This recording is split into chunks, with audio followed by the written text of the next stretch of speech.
Quindi abbiamo parlato dei gremi, abbiamo parlato delle confraternite, abbiamo parlato di quelle che sono tutte le varie parti della città di Cagliari.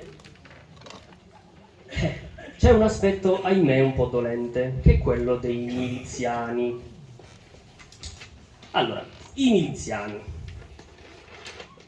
ai noi, i miliziani che noi oggi conosciamo nella festa di Sant'Efisio, accompagnano il santo, diceva una celebre pubblicità, indossano fieri la loro antica uniforme rosso-arancio.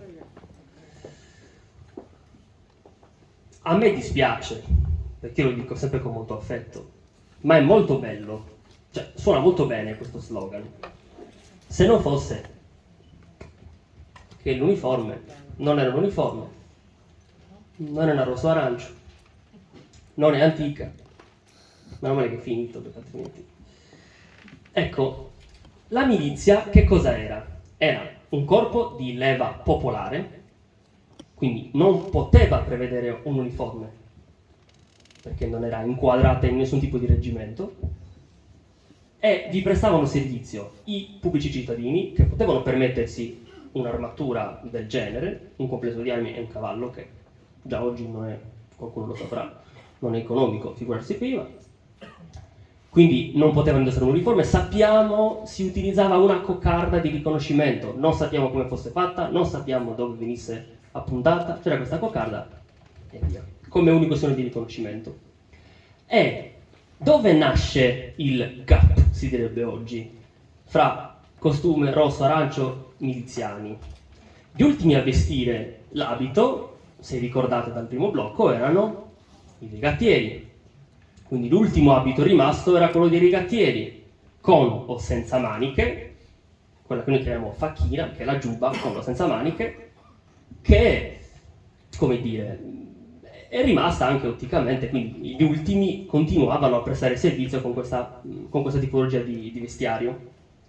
E infatti il nostro amico Bonfils, sempre particolarmente irriverente, dice, descrivendo i rigattieri in milizia: ordinati in pattuglia militare, di cui erano un'oscena e buffonesca parodia, perlustravano nottetempo la città per ragione di quella pubblica quiete che invece ponevano a compromesso, inquietando i cittadini.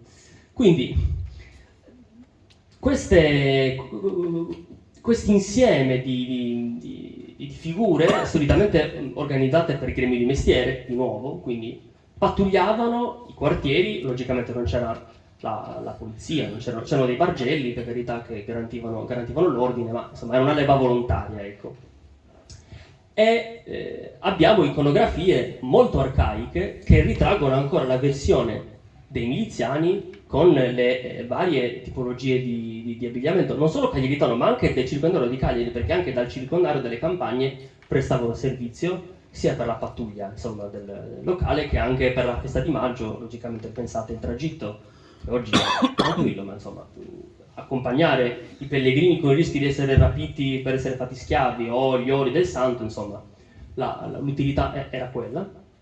E a proposito di questo, padre Bresciani, che visita la Sardegna intorno al 1843, ci descrive: hanno in capo il berretto frigio tinto in rosso e rimboccato a sommo in parecchi giri, che accerchiano null'altro insino al mezzo. Son tutti in un corretto d'uno scarlatto fiammante, con larghe orlature di cordellone morato allo scollo, lungo le costure della vita e delle maniche. Al petto e allo sparato delle maniche catenuzze d'argento con bottoni penziglianti, cinture forbitissime aggrappate con bei fibbiali dalle quali pendono le scimitarre. Quindi logicamente la struttura delle milizie era una cosa estremamente, possiamo dire, elastica, no? Vediamo che poteva essere forse uniforme la tipologia di armi, ecco, ma non sicuramente il vestiario. Tant'è che poi padre Bresciani dice: in seguito al santo, una grossa brigata di militi a cavallo, ma sotto il berretto rosso portan coretti verdi con orlature d'argento e simili bottoni e le catenuzze. Quindi ancora alla metà dell'Ottocento c'erano diverse tipologie. Ora non è noto in questo dettaglio dei coretti verdi ne parla solo lui, quindi bisognerebbe un po' approfondire. Sono ricomparsi da una ventina d'anni, forse anche di più. Questi coretti verdi non si sa onestamente come fossero fatti, per cui prendiamolo un po' con le pinze. Ma questo è quanto. Mi preme sottolineare questa particolarità. Io vi sto raccontando di tante piccole realtà all'interno di una grande realtà di quella che è Cagliari. Cagliari è questo.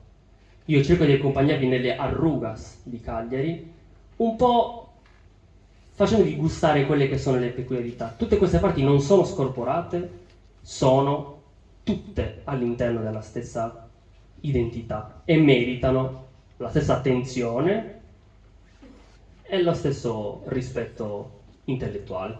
Grazie.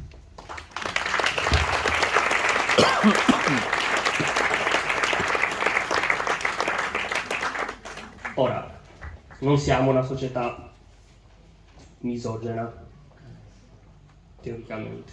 Quindi io sono qua da non so quanto tempo a parlare solo di uomini, no? A Cagliari c'erano anche le donne, ve lo posso garantire, non saremmo arrivati a essere 150.000 abitanti altrimenti. E a proposito delle donne, abbiamo purtroppo poco da dire. L'iconografia si spreca, ma a livello documentale non potrei raccontarvi così tanto rispetto a quanto vi ho raccontato prima. Abbiamo grossissime informazioni su quelle che popolarmente venivano chiamate le panattare. Queste benedette panattare se ne sentono di ogni. Allora, come si suol dire, riporto cosa vi portate. Le panattare erano quelle proprietarie dei forni che, grazie al monopolio proprio della confezione del pane, che è una cosa fondamentale in una città, insomma, grande, potevano permettersi tutta una serie di grandi sfarzi, potremmo dire, di vestiario. Vestiario che, se qualcuno ha presente, insomma, il modo di vestire campidanese, un po' differenzia, no? Adesso mi sto un po' odiando perché ho dato una sberla con questa roba.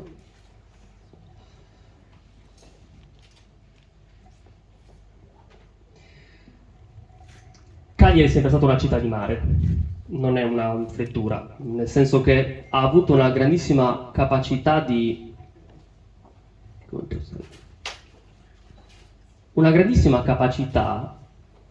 di saper mettere insieme aspetti di diverse realtà senza perdere la sua identità. E ora spiego.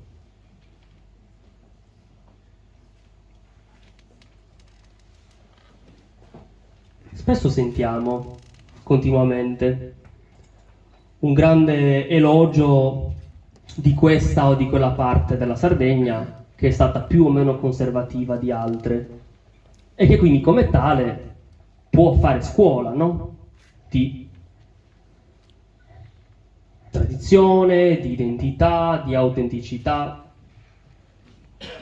Ma quello che vorrei specificare oggi è che la capacità di Cagliari è stata quella di saper mantenere per secoli aspetti identitari che sono fissati in alcune parti dell'abito, nel modo di parlare, nel modo di suonare, nel modo di fare carnevale, nel modo anche di, insomma, espletare la religiosità e mischiare insieme una capacità fenomenale di reperire, di mischiare, di accostare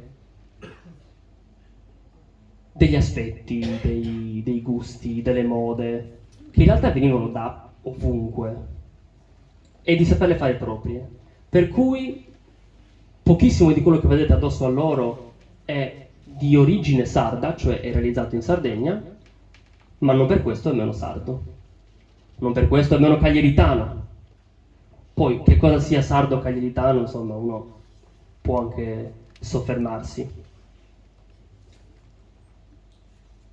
Il Loria, un antropologo italiano che realizzò il Museo delle Tradizioni Popolari a Roma, che raccolse buona parte dei costumi, dobbiamo a lui aver salvato buona parte dei costumi di Cagliari e dalle parti della Sardegna, scrive: vi sono tante panattare o donne che fanno il pane in casa e in canestri lo vendono per le strade e vivono di questo. Ora, logicamente l'iconografia del primo Ottocento un po' si scontra fra queste panattare e l'iconografia posteriore che vede lo sfarzo, la massima gala esposta che vedete anche qui stasera.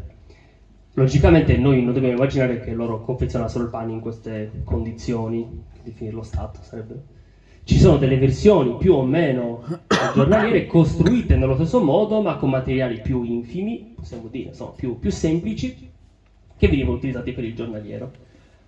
Quello che mi interessa più raccontare delle panattare non è il fatto minuzioso del dettaglio dell'abito, che insomma potrebbe essere interessante tanto quanto, ma che cos'erano queste figure e del perché sono diventate importanti, perché lo sono ora, un po' alla stregua dei rigattieri di cui vi parlavo prima, e del perché noi ancora oggi, nonostante andiamo a comprare il pane al supermercato, al panificio, possiamo ancora parlare di panattare. Le panattare erano delle imprenditrici ante litteram, quindi delle donne capaci di avere un monopolio che dava la municipalità, attenzione, quindi erano, dice proprio il Casalis a proposito, sono fabbriche alla Sardesca 280, lavorano 500 donne, comprese quelle principali che il magistrato civico tiene descritte per il giornaliero servigio della città. Cioè c'era un monopolio proprio burocratico della confezione del pane, al che è ovvio che una volta che il monopolio è dato di come si faccia il pane, un po'. Insomma. Ecco perché si spiega il livello che si è raggiunto con queste donne che i viaggiatori descrivono solo loro, noi non sappiamo come altro si vestissero a Cagliari, cioè sì, le mogli di qualche altro artigiano, dopodiché detto, tagliente l'ultima Teresa, non si sa, però l'importanza, il peso che queste donne avevano fanno sì che tutti i viaggiatori, parlando di Cagliari, parlino di questa cosa particolarissima che sono le panattare. Il Casalis, che aveva dei gusti evidentemente che non si avvicinavano molto alle panattare, dice: il lusso di queste è spesso una vera caricatura, perché logicamente il nostro gusto non sempre incontra il gusto del passato, ma dobbiamo cercare di sforzarci di capire e di entrare nella mentalità di queste donne che,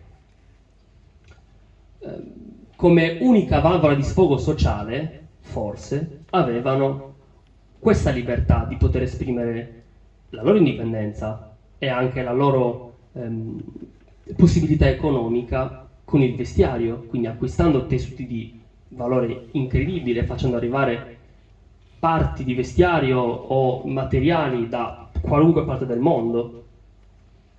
E questa parte, che poi ci accompagnerà sino alla fine di questo incontro, è fondamentale.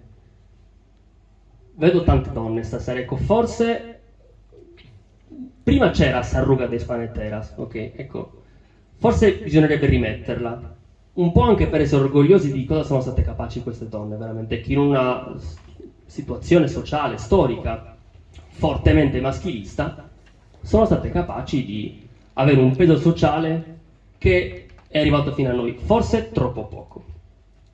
Ultima nota, questo è sempre Luigi Colombo che ci dice: le donne, così nell'uno come nell'altro rione, e lui parla di Stampaci di Villanova, vestono il costume ricco e molto originale della panattara. Quindi anche lì le panattare nei sobborghi della città che fanno da padrone, diciamo, e hanno un peso sociale così importante che ha saltato i secoli, ha saltato i tempi, e noi ancora oggi le vediamo, e ora vi spiego il perché. Grazie.